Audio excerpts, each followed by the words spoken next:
Now, I don't know whether I've told you, but I'm a bit of a collector of cookbooks. In fact, when I first came to Australia, I arrived in Australia with one small suitcase and about 5 boxes of books. And these days, I've got thousands and thousands. But anyway, there is a point to the story. One of my very, very favourite authors of all time, or cookery book authors, is Elizabeth David. And this is an old selection of hers, which I've had for many, many years. And the reason I like Elizabeth David so much is not just because she does beautiful recipes, but she also tells wonderful stories. I remember her telling the story about being in the backyard of an inn, and the owner said, "Oh look, I'm sorry we're shut, but I'll just put something together for you." And he got some good bread that they'd made, a beautiful baguette of course, and he then went out to the garden and picked the most beautiful tomatoes, served that with some good butter from Normandy. She said it was one of the best meals that she'd ever had in her life. Terrific tomatoes just picked from the garden, good bread, good butter. Oh, what more does a person... I'm waxing lyrical here. I'm getting a bit excited. Anyway, that is not what I'm cooking today. I'm actually making her Saint Emilion au Chocolat, which is basically the best bloody chocolate mousse you've ever had in your life. So that'll do us. And of course, it's very, very important that you use good chocolate. So I've got some Plateau cooking chocolate here, the dark one, and there is 200 grams of that. So we'll just put that in a pot. Actually, I'll put the milk in first so that I don't burn it. There's 175 mils of milk and 200 grams of the chocolate. Now, she's a beautiful writer. I've always loved her stuff, and I learned basically to cook from her books, and Julia Child, I think, was the other one. Maybe Robert Carrier.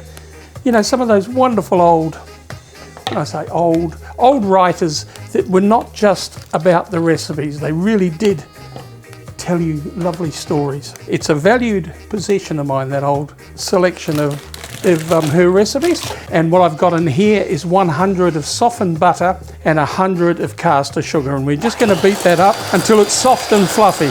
Not too fast, but just with a hand mix is good. And don't you dare write into me and say, "Oh, chocolate mousse is so old hat." Guys, this is not just a chocolate mousse. This is pretty darn good. Now, I'll just put that in some water because I need to use those again. And what have I got? I've got a small egg here. So I just want the yolk, but it needs to be a small one because I'm only making a couple of mousses, or a couple of Saint Emilion. They're not really mousses, but it sort of comes out a bit like a mousse. And mix that egg in really, really well. Now, what I next do is I just melt that chocolate and then I allow it to cool a little. So just keep an eye on that chocolate. Right, now that's pretty close. So what I'll just do is I want some whipped creams. The cream, I'm going to put a little bit of Grand Marnier in it. That's optional. You could just use vanilla if you like. And I'll put a little bit of Grand Marnier in this one too. And some icing sugar. You could of course use caster.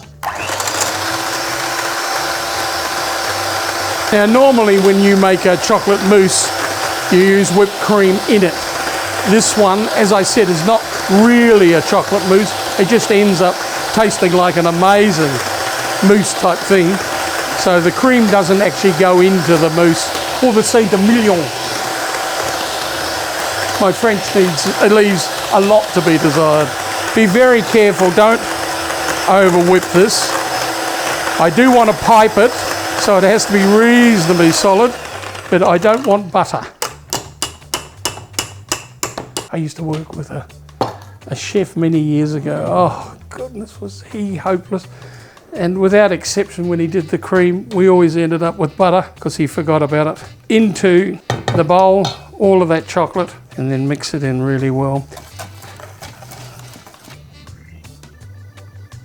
Just stand there for 1 second because they actually need to set, and to set they need to go in the fridge overnight, which is exactly what I've done here. So as you can see, set, grab my piping bag, and when you're using a piping bag you always fold that over, don't you? You know that. And if you didn't, you now do. And then you just, and I do have a nozzle in there, it's all right.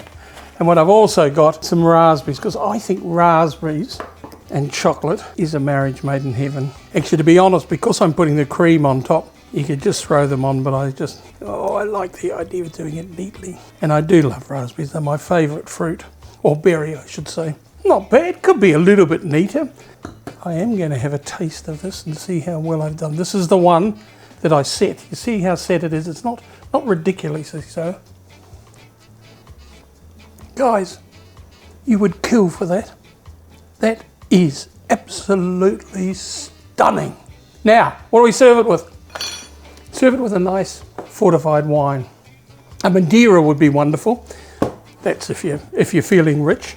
But this Buller Malmsey, which is actually the grape variety from Madeira, which is the island of Madeira, is also going to be lovely. So we'll have that. But you know, a Tokay would be good. You know, any of those fortified wines would be lovely because they go with chocolate so well. But as I said, this Malmsey, which is the grape variety from Madeira, to me, ripper. All right, guys. Thank you, Elizabeth David. You have given me some wonderful ideas and recipes over the years, and that's one of the better ones.